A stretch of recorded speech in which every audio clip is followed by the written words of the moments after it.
Ma'am stream live हो गई है, हम क्लास स्टार्ट कर सकते हैं। Oh great. हेलो बच्चों, और स्वागत है आप सभी का स्टडी विद श्रेया चैनल की एक और नई लाइव क्लास में। आज का हमारा विषय बहुत ही खास है, ऋग्वेदिक काल। बिना एक भी सेकंड वेस्ट किए हम सीधा पहली स्लाइड पर चलते हैं। स्लाइड 1 देखिए स्क्रीन पर। ऋग्वेदिक काल, इतिहास की शुरुआत। ये 1500 से लेकर 1000 ईसा पूर्व यानी बीसी का समय है। राइट। और इसकी सारी जानकारी हमें किताबों यानी ऋग्वेद और कुछ कब्रों के पुरातात्विक साक्ष्यों से मिलती है। अब ध्यान देने वाली बात यह है कि उस समय कोई छपाई या प्रिंटिंग प्रेस तो थी नहीं, इसलिए ज्ञान सुनकर एक पीढ़ी से दूसरी पीढ़ी तक जाता था, जिसे हम श्रुति परंपरा कहते हैं। श्रुति यानी सुनना। वेट मैम, एक डाउट था मुझे, मतलब बिना किताबों के इतना बड़ा ज्ञान वो लोग याद कैसे रखते थे? भूलते नहीं थे क्या? यही तो इनकी सबसे बड़ी खूबी थी। और ध्यान दो, ये एक एग्जाम पॉइंट है। इसे एक सीक्रेट टिप की तरह अपनी कॉपी में लिख लो। ऋग्वेद दुनिया का सबसे पुराना जीवित ग्रंथ है। इसे पहली बार सिर्फ 200 साल पहले ही कागज पर छापा गया था। उससे पहले हजारों सालों तक ये सिर्फ लोगों की याददाश्त में था। छंद और रिदम की मदद से वो इसे गाते थे, इसलिए भूलने का चांस ही नहीं था। ओह वाओ, 200 साल पहले। मैं इसे तुरंत नोट कर लेता हूँ, ये सच में बहुत माइंड ब्लोइंग है। गुड। चलो, अब इतिहास जान लिया तो देखते हैं कि ये लोग रहते कहाँ थे। स्लाइड नंबर 2 देखो। भौगोलिक विस्तार, सप्त सिंधु क्षेत्र। आर्यों का जो पहला घर था ना, उसे सप्त सिंधु कहा जाता था, यानी सिंधु, सरस्वती और 5 और नदियां जैसे रावी और सतलुज। इन नदियों के प्राचीन नाम याद कर लेना, जैसे रावी को पुरुषनी और सतलुज को शतुद्री कहते थे। ये लोग असल में खानाबदोश थे, यानी नोमैड्स, जो बस चरागाहों की तलाश में आए थे। तो मैम, क्या ये लोग आते ही पूरे भारत में फैल गए थे? क्योंकि आर्यों के आने की बात तो बहुत होती है। नहीं नहीं, बिल्कुल नहीं। और यहाँ एग्जामिनर ट्रैप करता है आपको। एग्जाम पॉइंट नोट करो बच्चों। ये लोग शुरुआत में सिर्फ उत्तर पश्चिम यानी नॉर्थ वेस्ट और अफगानिस्तान तक ही सीमित थे। गंगा के मैदानों में ये लोग बाद में गए थे, ऋग्वेदिक काल में नहीं। अच्छा, मतलब स्ट्रिक्टली नॉर्थ वेस्ट और पंजाब वाला एरिया। समझ गया। एकदम सही। अब आते हैं स्लाइड 3 पर। ऋग्वेदा 10 मंडल और 1028 सूक्त। देखो, ऋग्वेदा में 10 मंडल यानी चैप्टर्स है और 1028 सूक्त हैं। सूक्त का मतलब होता है अच्छी तरह से बोला गया। ये पूरी तरह संस्कृत में है और इसे ऋषि परिवारों ने लिखा था। लेकिन एक बहुत इंपॉर्टेंट बात, इसमें 27 यानी 27 विदुषी महिलाओं का भी बड़ा योगदान है, जिन्हें ब्रह्मवादिनीज कहा जाता था। एक सेकंड, महिलाओं ने भी ऋग्वेदा लिखा है उस जमाने में? ये तो थोड़ा सरप्राइजिंग है। हाँ बिल्कुल। और इससे भी बड़ा एक एग्जाम्पल पॉइंट दूं, जिस गायत्री मंत्र का जाप आज भी हर घर में होता है ना, वो ऋग्वेद के 3 मंडल में है। इसे ऋषि विश्वामित्र ने सूर्य देवता के एक रूप सावित्री को समर्पित किया था। इसे लिख लो सब लोग। हाँ, 3rd मंडल गायत्री मंत्र विश्वामित्र। डन। हाँ, और महिलाओं वाला पॉइंट तो बहुत इंटरेस्टिंग है। तो अब समझ आ रहा है कि सोसाइटी काफी अलग थी, लेकिन मैम समझ तो बन गया, इसे चलाता कौन था? बहुत बढ़िया सवाल। स्लाइड 4 स्क्रीन पर है। राजनीतिक संरचना, खून के रिश्तों का पदानुक्रम। देखो, सोसाइटी खून के रिश्तों पर चलती थी। सबसे छोटी इकाई थी कुल यानी फैमिली, जिसका मुखिया था कुलप। कई कुल मिलकर बनाते थे ग्राम, जिसका हेड था ग्रामाणी। फिर आते थे विश, जिसका मुखिया विशापति था, और सबसे बड़ी इकाई थी जन यानी पूरा कबीला। यही जन बाद में जाकर महाजनपद बने। बाप रे, कुल, ग्राम, विश, जन, इतने सारे नाम, इसे याद कैसे रखेंगे हम एग्जाम तक? अरे, इसकी एक मस्त शॉर्ट ट्रिक है मेरे पास। एग्जाम पॉइंट है, नोट करो। KGVJ, कुल, ग्राम, विश, जन। बस ये अल्फाबेट्स याद रखो, स्मॉलर टू लार्जर। और हाँ, ये भी लिख लो कि जन के मुखिया को गोपा भी कहते थे। KGVJ, कुल, ग्राम, विश, जन। ये तो आसान हो गया। तो मैम, ये जो मुखिया था, क्या यही राजा होता था? हाँ, उसी पर तो स्लाइड 5 है। राजन जनस्य गोपा। ये राजा आज के राजाओं जैसा नहीं था जो महलों में रहता हो। इसका काम सिर्फ अपने कबीले और सबसे इम्पोर्टेंट अपनी गायों की रक्षा करना था। इसके पास कोई परमानेंट सेना यानी स्टैंडिंग आर्मी नहीं होती थी। आम लोग ही मिलकर युद्ध में लड़ते थे, जिसे मिलिशिया कहते हैं। और जमीन या क्षेत्र जैसा इनका कोई कॉन्सेप्ट नहीं था। वेट, अगर राजा के पास सेना ही नहीं थी तो लोग उसको टैक्स क्यों देते थे? बिना सेना के तो कोई टैक्स नहीं देगा। और देते थे, उसे बलि कहा जाता था, BALI। ये वॉलंटरी था, कोई जबरदस्ती नहीं थी। अच्छा, मतलब वॉलंटरी गिफ्ट को भली कहते थे। एकदम अलग ही सिस्टम था ये तो। अगर राजा टैक्स नहीं ले रहा और आर्मी नहीं है तो पक्का वो मनमानी भी नहीं कर पाता होगा। एकदम पॉइंट पर आए हो। स्लाइड 6 देखो। लोकतांत्रिक संस्थान, सभा और समिति। राजा को कंट्रोल करने के लिए काउंसिल होती थी। सभा बुद्धिजीवियों और वृद्धों की परिषद थी जो न्याय यानी जस्टिस का काम करती थी, और समिति आम जनता की एक बहुत बड़ी असेंबली थी। समिति के पास इतनी पावर थी कि वो राजा को हटा भी सकती थी और नया राजा चुन भी सकती थी। ओह वाओ, मतलब आज से 3000 साल पहले भी एक तरह की डेमोक्रेसी थी हमारे यहाँ। बिल्कुल थी। और एग्जाम पॉइंट के लिए इनके हेड्स के नाम लिख लो। सभा के प्रमुख को सभापति कहते थे और समिति के मुखिया को पति या ईशान कहा जाता था। ईशान, ओके, लिख लिया। पर इन दोनों के अलावा कोई और असेंबली नहीं थी क्या? थी ना। स्लाइड 7 देखो। विदत, सबसे प्राचीन परिषद। ये इनकी सबसे पुरानी कबीलाई सभा थी। यहाँ पर पूजा पाठ, अनुष्ठान, सैनिक फैसले और युद्ध में जो माल लूट कर लाते थे उसका बंटवारा होता था। और सबसे खास बात ये थी कि इसमें महिलाएं भी पुरुषों के बराबर हिस्सा लेती थीं। बराबर हिस्सा? क्या ये संस्था बाद में भी चल रही थी जब बड़े बड़े राजा आए? नहीं बेटा, ये एक एग्जाम पॉइंट है। ये संस्था आगे चलकर यानी उत्तर वैदिक काल में पूरी तरह लुप्त हो गई। लेकिन ऋग्वेद में विदत शब्द 122 बार आया है। इससे आप इसकी अहमियत समझ सकते हो। 122 बार, मतलब काफी मेजर इंस्टीट्यूशन था। तो राजा, सभा, समिति और विदत, क्या प्रशासन अकेले राजा चलाता था? अकेला कैसे चलाएगा? स्लाइड 8 देखते हैं। प्रशासन के आधार स्तंभ, प्रमुख अधिकारी। राजा की मदद के लिए कुछ ऑफिसर्स थे। सबसे इम्पोर्टेंट था पुरोहित यानी चीफ एडवाइजर, जैसे वशिष्ठा और विश्वामित्र। फिर था सेनानी जो जनरल होता था। एक और खास पद था वृजपति जो चारागाहों का इंचार्ज होता था।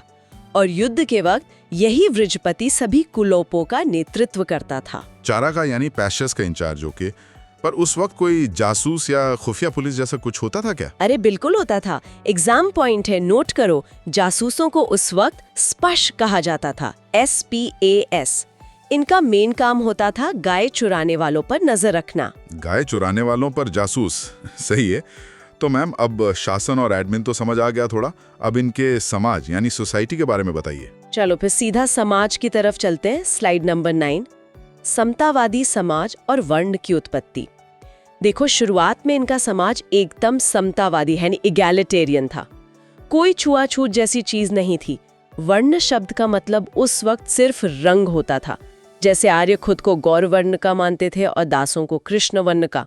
और पेशे बदलने की पूरी आजादी थी, जिसे ऑक्यूपेशनल मोबिलिटी कहते हैं। समाज पितृसत्तात्मक था, पर महिलाओं के साथ कोई भेदभाव नहीं था। ये सुनने में तो एकदम परफेक्ट सोसाइटी लग रही है। तो क्या वहाँ सब एकदम शांति से मिलजुल कर रहते थे? कोई लड़ाई झगड़ा नहीं? ऐसा भी नहीं था। एग्जाम पॉइंट मार्क करो बेटा। ऋग्वेद में एक शब्द बार बार आता है, दस्य हत्या। इसका मतलब है कि आर्यों और दासों के बीच लगातार लड़ाइयां और संघर्ष चलते रहते थे। तो एकदम शांति तो नहीं थी।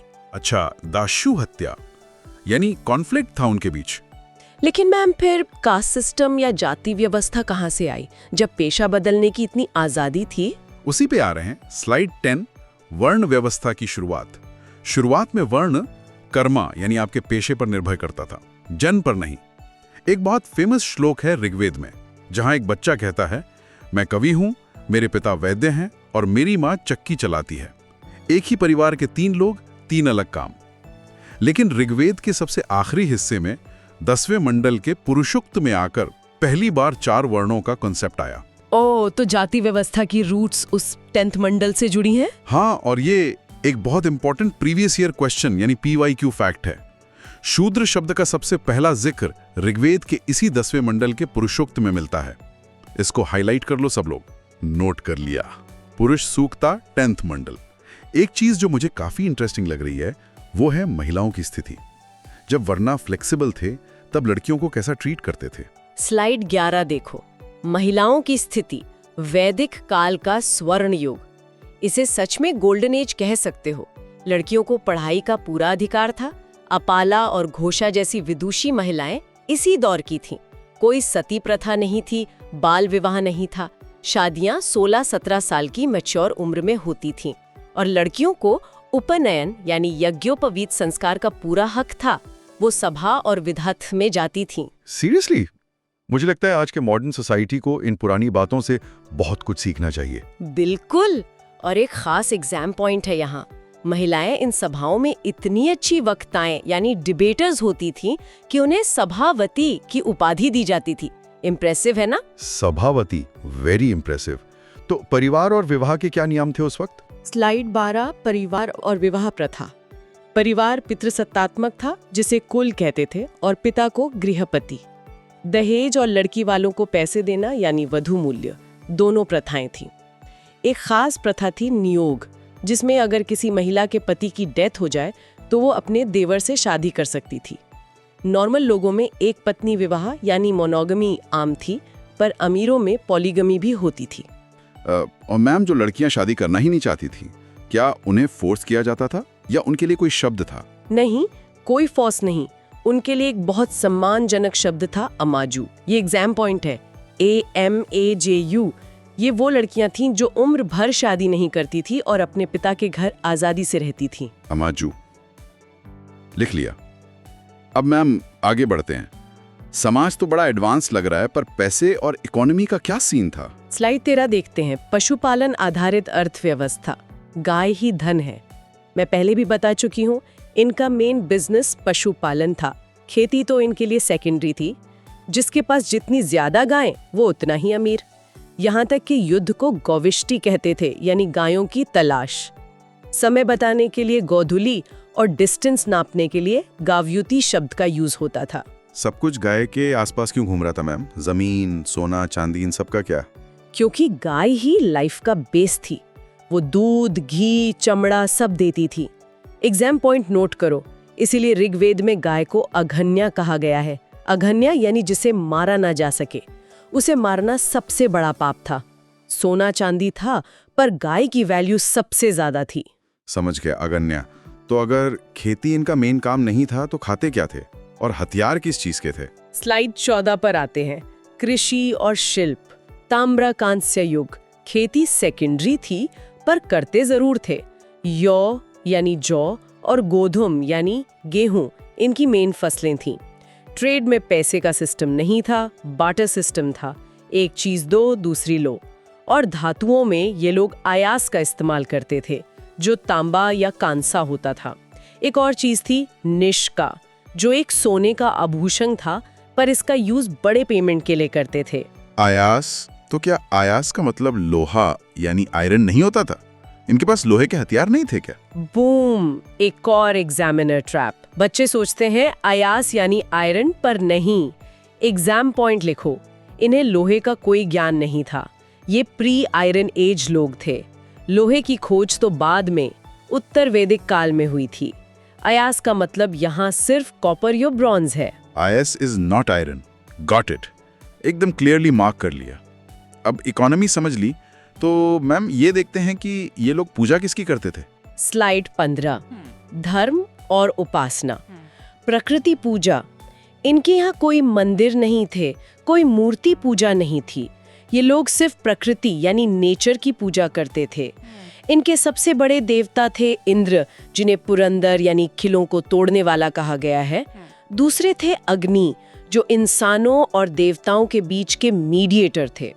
और तीसरे थे वरुण, जो ऋत यानी ब्रह्मांड के नैतिक नियमों के रक्षक थे। अच्छा, इंद्र, अग्नि और वरुण। तो क्या ये लोग, जिसे हम आज मोक्ष या स्वर्ग कहते हैं, उसके लिए भगवान से प्रार्थना करते थे? नहीं, यहाँ बच्चे बहुत गलती करते हैं। एग्जाम पॉइंट है। इनका फोकस मोक्ष पर था ही नहीं।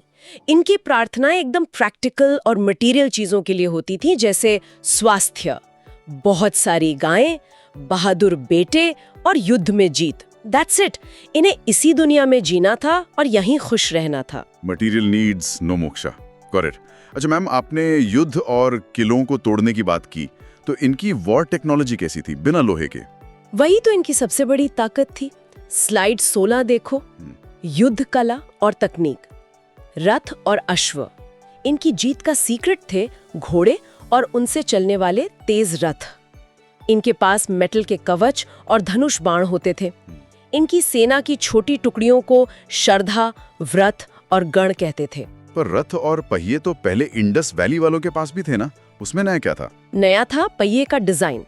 एग्जाम पॉइंट नोट करो, इंडस वैली के पहिए ठोस यानी सॉलिड और भारी होते थे, पर आर्यों ने भारत में पहली बार स्पोक्ड व्हील्स यानी तीली वाले पहिए चलाए। ये हल्के थे और रथ बहुत तेज भागते थे, जिससे इन्हें युद्ध में एक जबरदस्त टैक्टिकल एडवांटेज मिलता था। ओह, तीली वाले पहिए, स्पीड का कमाल था सब।